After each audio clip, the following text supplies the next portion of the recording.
अगला सवाल है हमारा x is equal to A sine B T plus सी।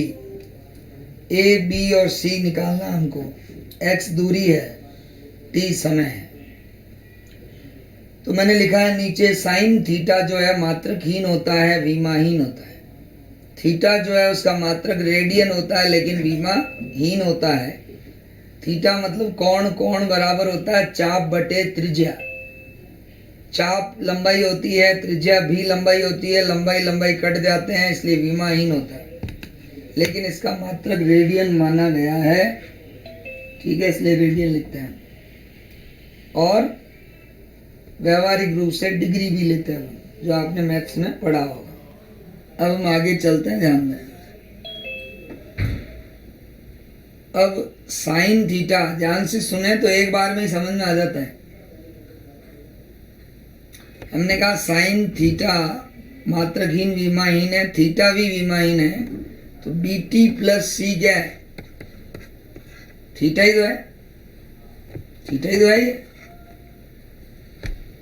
तो इसका मतलब थीटा बराबर हो जाएगा बी टी, एक बार बी बराबर हो जाएगा थीटा अपॉन टी।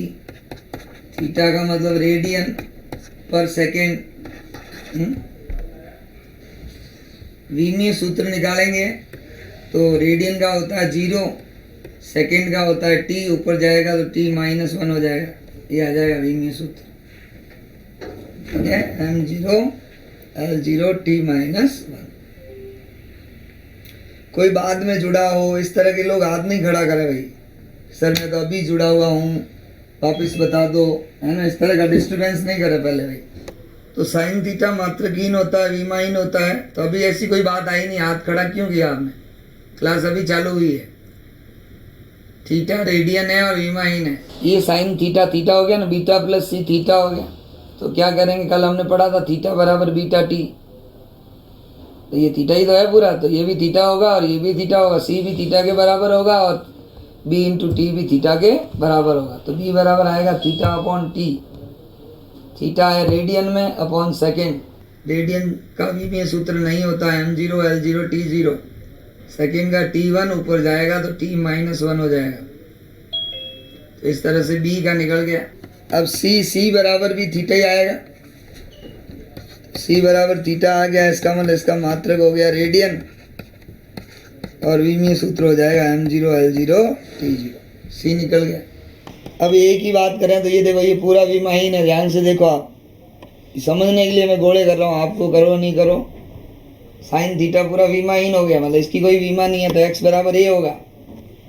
क्या होगा? x बराबर ए होगा, क्योंकि ये पूरा विमाहीन है। तो इसका मतलब x किसके बराबर होगा? ए के। इसका मतलब ए का क्या हो गया? मीटर। x का मीटर होगा, दूरी है, ए का भी मीटर होगा और v में सूत्र L1 होगा, ठीक है।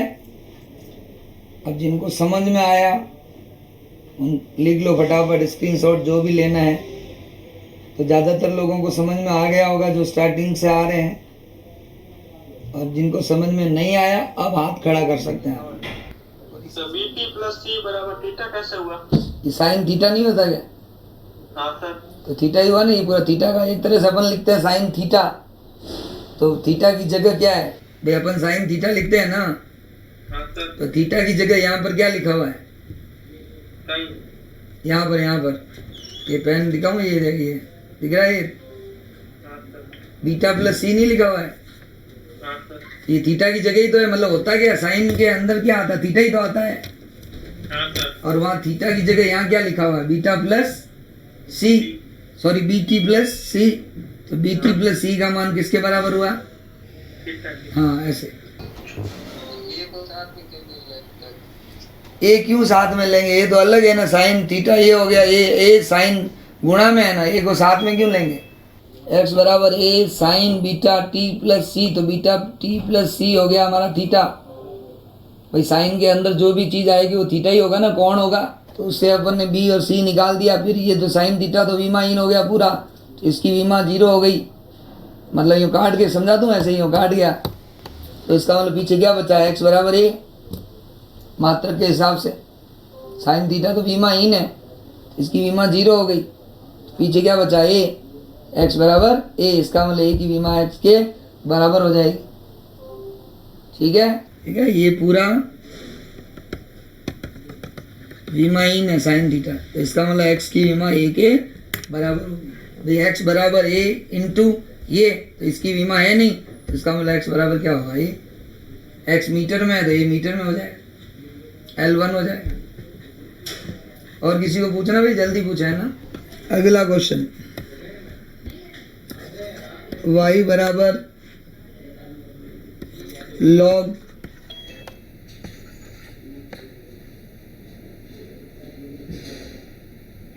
x प्लस जेड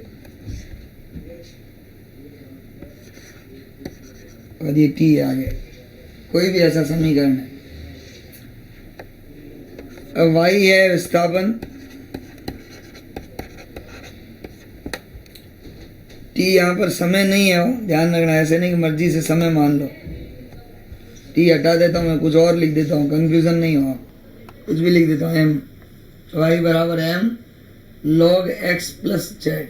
तो m क्या होगा, x क्या होगा और z क्या होगा। तो ध्यान दें, log के अंदर जो भी चीज़ आएगी वो विमाहीन होगी, इसलिए x आपका विमाहीन होगा,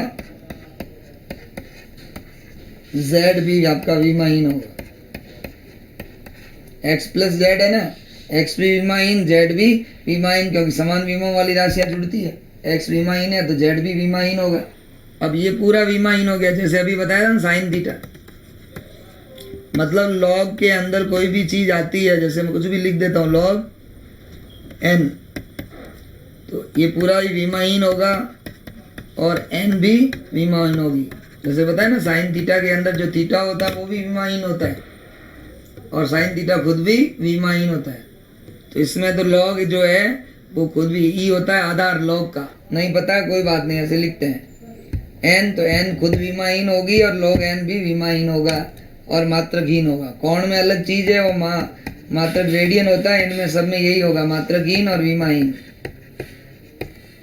जैसे अपन log की वैल्यू नहीं निकालते, log 2, log 4, log 6, log 10, तो क्या है वो वैल्यू है। जैसे x का मान 4 और z का मान 2 है, 4 प्लस 2 6, log 6, तो 4 और 2 क्या होगी, संख्या है, तो विमाहीन होगी, मात्रकहीन होगी। और log की वैल्यू आएगी, जैसे log 2 का मान होता है 0.3010, तो वो भी एक संख्या हो गई, इसलिए वो भी विमाहीन होगी। तो log n भी विमाहीन है, ई तो आधार होता है। वो किसी को कंफ्यूजन हो ना तो हटा भी सकता है, नहीं लिखे तो भी चलेगा। अभी तो यहाँ पर अभी इसका कोई मतलब नहीं है, वो तो लोग पढ़ेंगे बताएंगे तब की बात है। ठीक है, तो x प्लस जेड जो है विमाहीन होगा, तो x विमाहीन होगा, z विमाहीन होगा और मात्रक भी नहीं होगा इनका। तो इस तरह से ये पूरा विमाहीन हो गया, तो y m के बराबर हो जाएगा। तो ये पूरा जो किया हुआ है आपका, ये पूरा विमाहीन है, तो इसका y बराबर m इंटू विमाहीन, तो ये विमाहीन हो गया, तो y बराबर क्या आएगा, m। ठीक है, तो m का मात्रक क्या हो जाएगा, मीटर, और विमीय सूत्र हो जाएगा, क्योंकि m लिखा हुआ है ना इसलिए मैं मीटर लिख देता हूँ, मीटर। ऐसे नहीं, कंफ्यूजन नहीं होना चाहिए आपको, हर चीज का ध्यान रखो। m का मतलब यहाँ मीटर नहीं है, m मतलब कोई संख्या है ना। कोई प्रॉब्लम हो तो अपन इसको भी हटा सकते हैं, m कोई जगह भी कुछ और लिख देता हूँ, और x y z w लिख देता हूँ। लो अब तो ठीक है, w लिख देता हूँ। ठीक है, w का मात्रक होगा मीटर और विमीय सूत्र होगा L1। ये सब मात्रकहीन है दोनों ही, ठीक है, और विमीय सूत्र भी 0 0 होगा। तो ये है, अब किसी को जो पूछना वो पूछे। हाँ लक्ष्मी नारायण सर बोलिए। सर ये log है ना, वही है pH बराबर माइनस log 10 कोष्टक H प्लस वाला।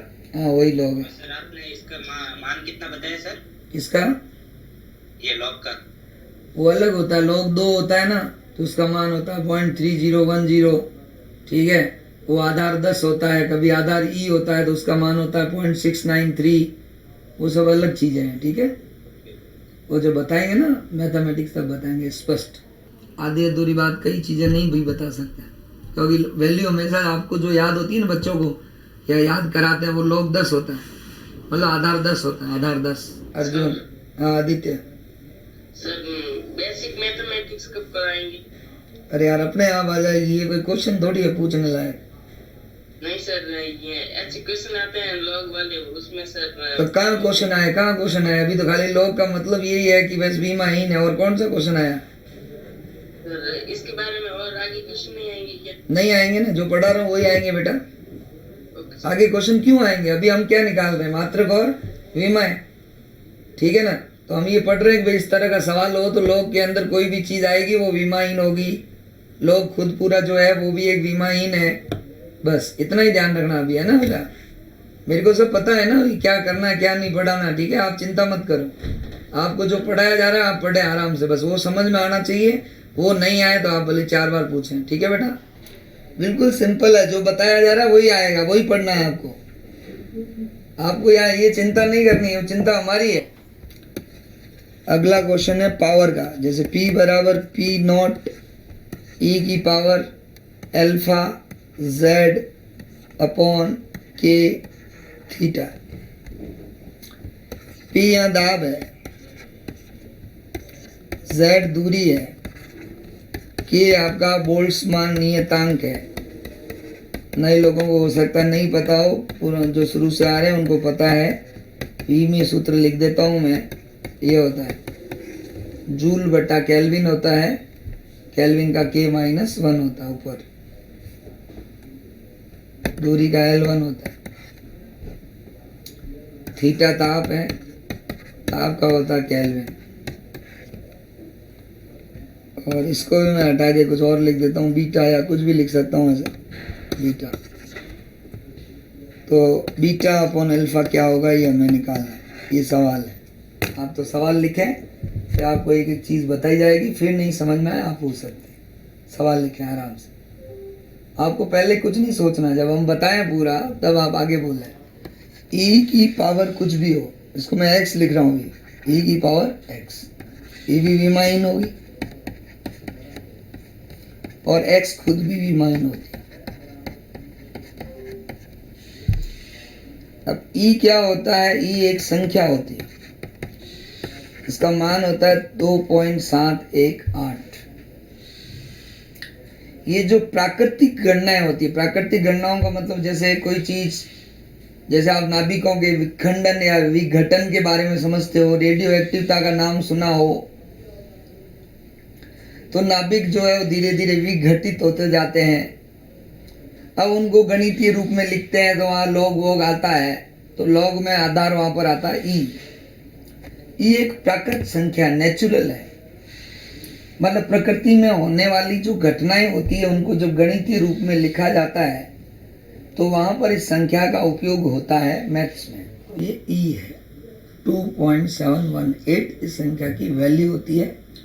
लॉग में जैसे मैंने नीचे ई लिखा था वो भी यही है, 2.718 ई। ये ई की पावर एक्स है, इसको बोलते हैं चर घातांकी।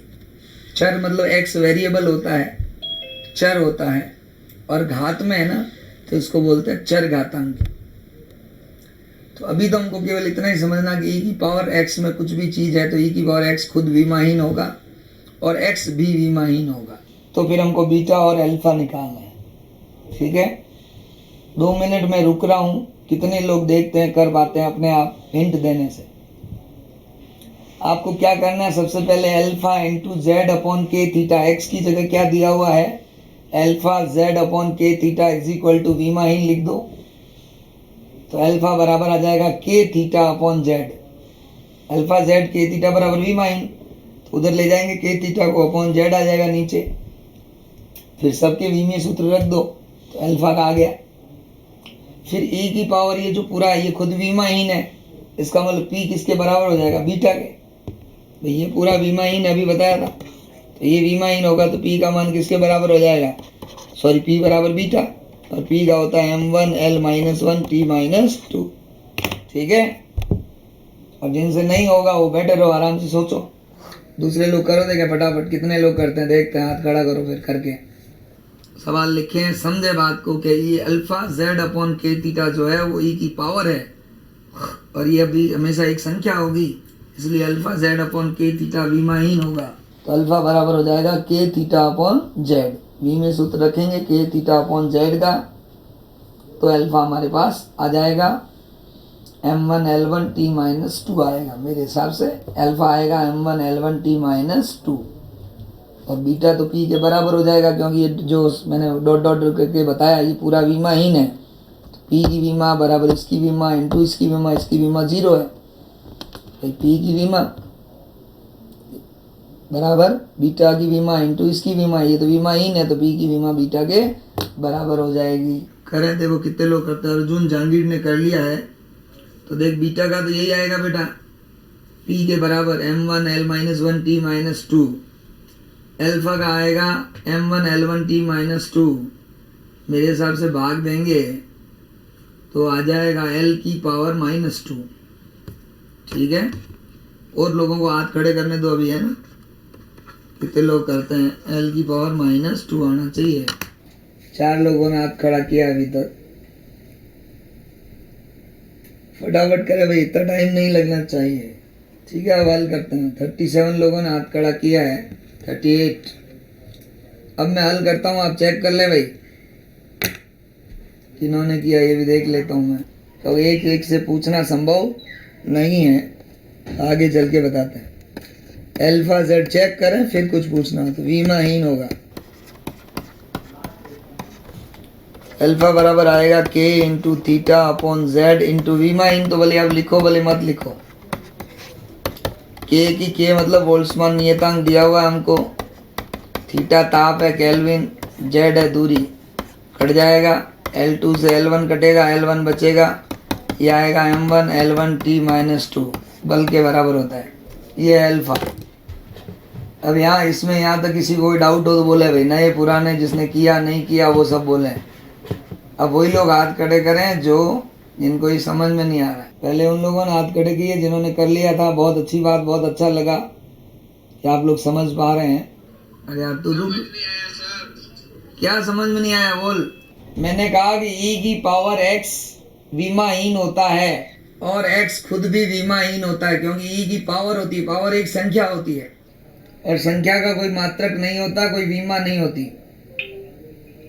यहाँ पर e की पावर है अल्फा जेड अपॉन के थीटा, विमाहीन होगी, के को उधर ले गए, थीटा को उधर ले गए, जेड का भाग दे दिया,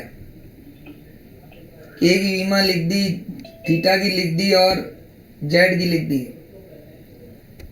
के माइनस 1 और k1 कट गया, एक l कट गया, पीछे ये बचा। अब आप क्या कहना चाह, आप स्पष्ट बोलो, एक तो आप लेट बोल, धीरे धीरे बोलते हो।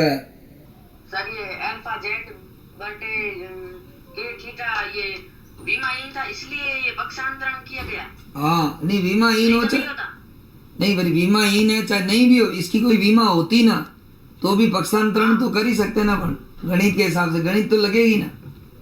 यस, ठीक है भाई, मान लो यहाँ पर इसकी विमा लंबाई के बराबर होती, मान लो, तो साइड में L1 आ जाता, बस, और क्या है, पक्षांतरण तो होता ही होता। तो L-1 मतलब मेरे कहने का मतलब T-2 नहीं आता तो कैसे कैसे, क्योंकि L1 से L1 कट जाता। हाँ वो एक अलग बात है, वो समझ गया। मान लो कुछ होता तो वो गुणा, मतलब जैसे गणित लगती है ना वैसे ही लगेगी, सामान्य गणित जैसे चलती है वैसे। ठीक है, वापस बताऊं? नहीं समझ गई। सर ये के किसका है? K1 ताप है ना, थीटा, थीटा का लिखा है ना अगले पेज पे देख, और थीटा मतलब ताप है, ये लिखा है ताप K1, दिख गया? ठीक है, अब आगे चलते, अब हाथ खड़ा नहीं करें। तो इस तरह की ऐसे दिया हुआ है कि क्या जेड बराबर जैसे कि, हाँ तो दिया हुआ आएगा, ऐसे तो क्या पता चलेगा, सब सवाल में दिया हुआ ही होता है। जो मैं सवाल लिखता हूँ, मैं नहीं बोलता हूँ कि ये पूरा सवाल है, नीचे आंसर लिखता हूँ, तो इसका मतलब है कि जो मैं ऊपर लिख रहा हूँ वो पूरा सवाल ही है। ठीक है बेटा, नहीं तो कैसे पता चलेगा, जेड तो कुछ भी हो सकता है। तो हम कौन सा मान रख, वही तो कह रहा हूँ, तो ऐसा कुछ नहीं होता है। ठीक है, अब हम पढ़ेंगे तीसरा अनुप्रयोग। 2 अनुप्रयोग हो गए आपके, तीसरा है मात्रक बदलना।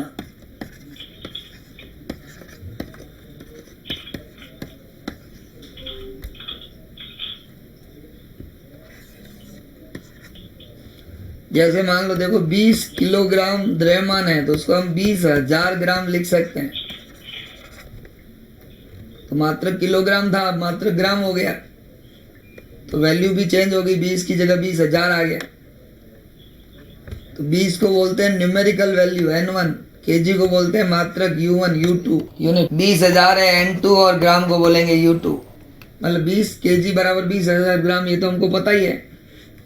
20 जो है वो न्यूमेरिकल वैल्यू है, संख्यात्मक मान है। N का मतलब है न्यूमेरिकल, नंबरिकल नहीं होता है। हिंदी मीडियम वाले नंबरिकल बोलते हैं, नंबरिकल नहीं होता, न्यूमेरिकल होता है, इसमें बी नहीं होता है, न्यूमेरिकल वैल्यू होती है। और यू वाले यूनिट, तो ये हो गया N1 U1 बराबर N2 U2।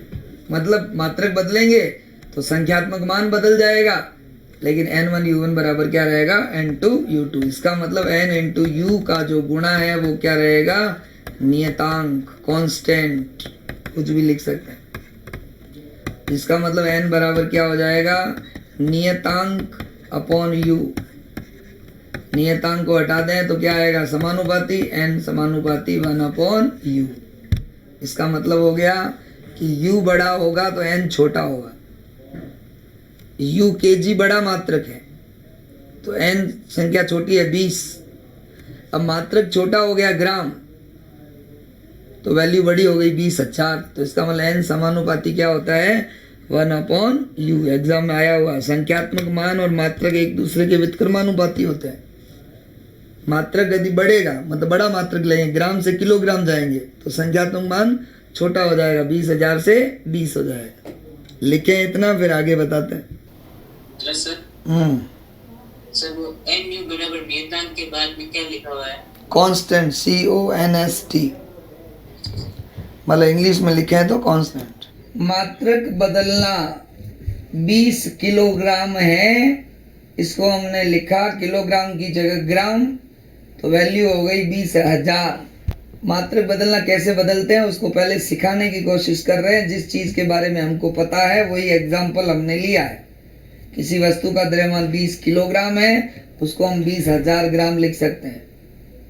20 हो गया संख्यात्मक मान, N का मतलब न्यूमेरिकल वैल्यू N1, किलोग्राम मात्रक हो गया, उसको लिख दिया U1 बराबर 20,000 को लिख दिया N2 और ग्राम को लिख दिया U2। इसका मतलब N1 U1 बराबर N2 U2 होगा। मात्रक बदलेंगे तो संख्यात्मक मान बदलेगा, लेकिन उनका गुणा N1 U1 बराबर क्या रहेगा, N2 U2। इसका मतलब N इंटू U का गुणांक क्या रहेगा, नियतांक या कांस्टेंट। तो N बराबर नियतांक बटा U, तो हम हटा समानुपाती स्थिरांक हटाते तो क्या लगाते, नियतांक, और नियतांक हटाएंगे तो क्या लगा सकते हैं, समानुपाती स्थिरांक। तो N समानुपाती 1/U या N व्युत्क्रमानुपाती U। इसका मतलब U बड़ा होगा तो N छोटा होगा, व्युत्क्रमानुपाती है ना, समझते होंगे। और U छोटा होगा तो N बड़ा होगा। ऊपर देख लो, किलोग्राम क्या है, बड़ा मात्रक है ना, किलोग्राम तो बड़ा होता ना, तो U बड़ा हो गया तो N 20 है, छोटा हो गया। ग्राम छोटा मात्रक है, छोटा होता ग्राम, तो उसका संख्यात्मक मान N क्या है, ज़्यादा है, 20,000 ग्राम। तो ऐसे लिखा आपने, N1 U1 बराबर N2 U2 और N इंटू U नियतांक, N समानुपाती 1/U। अब N1 U1 बराबर होगा तो N2 बराबर क्या होगा, N1 U1 अपॉन U2।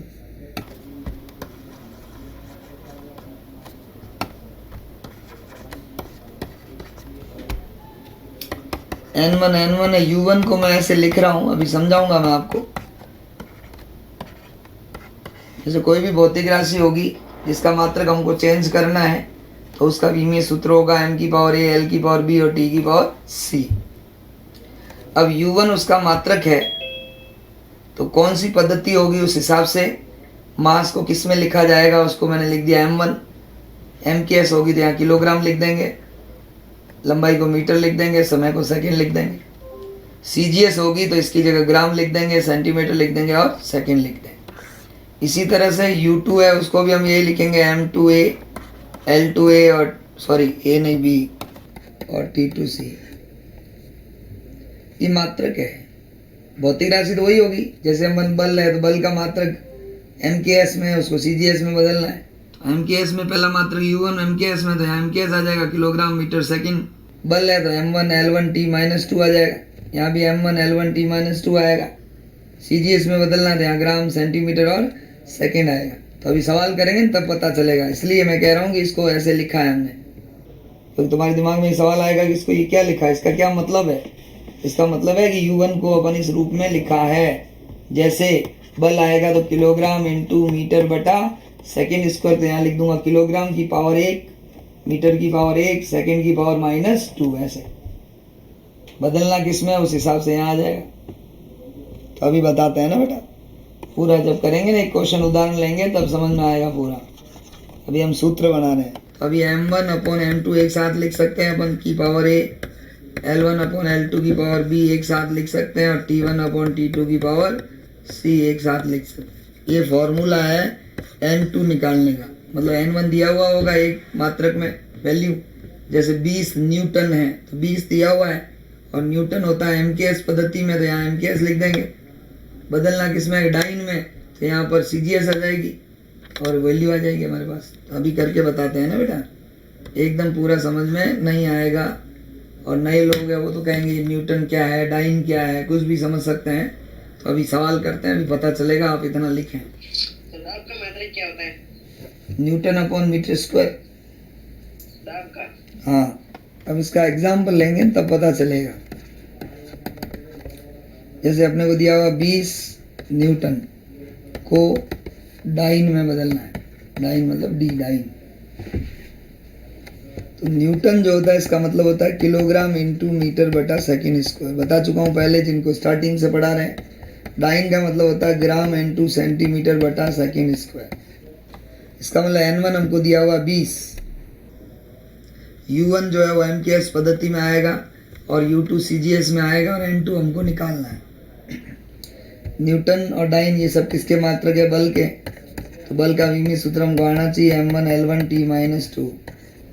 अब हम फॉर्मूला लगाएंगे, ये तो सवाल है और ये मैंने दिया लिखा, जो आपको पता नहीं है ना वो लिखा है। बल का विमीय सूत्र किसी को नहीं पता हो तो m1 L1 T-2, 20 न्यूटन बराबर डाइन। ये तो हमको याद रखना पड़ेगा कि n MKS में होता है, डाइन CGS में होता है। न्यूटन का मतलब होता है किलोग्राम इंटू मीटर बटा सेकेंड स्क्वायर, CGS में किलोग्राम की जगह ग्राम, मीटर की जगह सेंटीमीटर, और सेकेंड की जगह सेकेंड ही होता है। अब कैसे फॉर्मूला लिखेंगे, n2 बराबर n1 m1 अपॉन m2 की power a, L1 upon L2 की power b, T1 upon T2 की पावर c, जो अपने फॉर्मूला लिखा था। अब इस फॉर्मूले को लगाएंगे, यहाँ लिख दूँ मैं यहाँ। अब n1 का मान है 20, ठीक है, a b c, a का मान हो गया 1 m1, l की पावर b है तो L1 t, c का मान है -2। अलग अलग भौतिक राशियों के लिए a b और c अलग अलग होंगे विमीय सूत्र के आधार पर, a b c, ठीक है, बात समझ में आ गई यहाँ तक। फिर है m1 m2 m1 L1 T1। m1 का मतलब ये कौन सी पद्धति है, MKS, तो m1 की जगह आएगा किलोग्राम, लंबाई की जगह मीटर और समय की जगह सेकेंड। ये अपने आप आ गया किलोग्राम मीटर बटा सेकेंड स्क्वायर, अपने आप आ जाएगा इसमें, ठीक है, मीटर है। फिर है दूसरी CGS में किलोग्राम की जगह ग्राम आएगा, m2 की जगह लंबाई आएगी सेंटीमीटर, और समय सेकेंड ही होता है। सेकेंड कट जाएगा, पीछे बचेगा 1 की पावर -2। 1 की कोई भी पावर हो कोई फर्क नहीं पड़ता, चाहे माइनस में हो प्लस में हो। 1 की पावर 0 हो तो भी 1 होता, 1 की पावर 1 हो तो भी 1 होता, 1 की पावर 2 हो तो भी 1 होता है। माइनस में किसी में 1 की पावर सब कुछ 1 होता है। अब ध्यान दे, किलोग्राम को लिखते हैं अपन 1000 ग्राम बटे नीचे ग्राम, मीटर को लिखते हैं 100 सेंटीमीटर बटा सेंटीमीटर, और सेकंड कर जाए। सॉल्व करेंगे तो ये तो 1 हो जाएगा, ठीक है, सेंटीमीटर ग्राम से ग्राम कट जाएगा। 20 10 की घात 3 की पावर 1 है तो 10 की घात 3 ही होगा, 10 की घात 2 की पावर 1 है 10 की घात 2 ही होगा, बराबर आएगा 20 इंटू 10 की घात 5, वैल्यू आ जाएगी। आधार समान हो, घातें जुड़ जाती, तो n2 निकल गया। तो अब हम लिख सकते हैं अतः 20 न्यूटन बराबर क्या आया, 20 इंटू 10 की घात 5 डाइन, वैल्यू आ गई यहाँ वाली। 20 काट दूँ मैं तो 1 न्यूटन बराबर क्या आएगा, 10 की घात 5 डाइन। तो ये हम याद भी रख सकते हैं, ठीक है। लेकिन अपने को यदि मात्रक बदल के निकालना है तो ऐसे करना पड़ेगा। अब आपको समझ में आना चाहिए, और अब भी नहीं आया तो आप पूछें। अब आप पूछने के हकदार हैं। हाथ खड़ा करें, जिनको आ गया है वो लिखें। Hello sir. हाँ बोल। सर वो ऊपर कोष्टक में 10 की घात 3 वो ऐसे कैसे है? ग्राम जो है, ग्राम को नहीं सॉरी किलोग्राम को क्या लिखते हैं? 1 किलोग्राम में कितने ग्राम होते हैं? 1000। तो लिखा हुआ दिख रहा है 10 की घात 3 ग्राम यस सर। किलोग्राम की जगह। तो ग्राम से ग्राम कट गया। हाँ 10 की घात 3 की पावर 1 तो 10 की घात 3 आएगा कि नहीं आएगा? Yes sir. हाँ 10 की घात 2 की पावर 1 तो 10 की घात 2 आएगा। हाँ सर। ठीक है। सर ये 1 की पावर -2 सर किससे कटा? 1 की पावर 1 ही होता है। 1 की पावर मैंने बोला ना, कुछ भी हो 1 ही होता है, तो इंटू 1 ही है। 1 को क्या लिखना है? ये ले बस। दिखा कुछ? सर ऊपर -2 है ना ऊपर। अरे पावर कुछ भी हो, 1 की पावर कुछ भी हो, कोई फर्क नहीं पड़ता। देख 1 की पावर -2, इसको हम लिख सकते हैं 1 की पावर 2, 1/1। ओके ठीक है चैन। और कोई भाई? 1 की पावर -2 उसको नीचे लिख सकते हैं 1 की पावर 2, 1 की पावर 2 1 ही होता है, 1/1 1। एक अर्ग में कितने जूल होते हैं? जूल MKS पद्धति में होता है, बता देता हूँ, और अर्ग होता है CGS पद्धति। तो हमको निकालना है N2 फॉर्मूला N1 वही M1/M2 की पावर A, L1/L2 की पावर B, T1/T2 की पावर C। N1 यहाँ 1 दे रखा है, 1 हो जाएगा। ठीक है। ABC जूल कार्य का मात्रक है। कार्य का विमीय सूत्र होता है M1L2T-2, M1L2T-2। पहले CGS है तो ऊपर आएगा ग्राम, सेंटीमीटर और सेकंड। नीचे MKS तो नीचे आएगा किलोग्राम, मीटर और सेकंड। ग्राम बटा किलोग्राम को लिख देंगे 1000 ग्राम। सेंटीमीटर बटा मीटर को लिख देंगे 10 की घात 2 सेंटीमीटर। सेकंड 1 है तो ये रहेगा। इसको भले काट सकते हैं, 1 हो जाएगा ये। ग्राम ग्राम कट जाएगा, 10 की घात ऊपर जाएगी -3 हो जाएगी, 10 की घात -2 हो जाएगी, और ऊपर स्क्वायर है सॉरी, -3 की पावर 1 है तो -3 हो जाएगा, -2 की पावर 2 है तो -4 हो जाएगा। स्क्वायर ऐसे नहीं कि प्लस हो जाएगा, घात पे घात होती है, गुणा होता है। -2 × 2 -4 होगा, -3 × 1 ही हो जाएगा, तो टोटल हो जाएगा -7। इसका मतलब एक अर्ग बराबर 10 की घात -7 जूल। उल्टा भी लिख सकते हैं, 10 की घात 7 इधर लाएं, अर्ग बराबर 1 जूल। ये भी लिख सकते हैं, 1 जूल में लिख देंगे 10 की घात 7 अर्ग। अब लिखें, जो डाउट है वो पूछे भाई, नहीं तो जो स्टैंडर्ड है वो तो आपको याद रखना पड़ेगा। अर्ग है तो CGS में होता है जूल, MKS में होता है किसका मात्रक है? कार्य का। कार्य का विमीय सूत्र क्या होगा? M1L2T-2। तो ABC की जगह 1 2 -2 आ जाएगा। पहले CGS है तो ऊपर ग्राम सेंटीमीटर सेकंड आएगा, नीचे किलोग्राम मीटर पर सेकंड आएगा।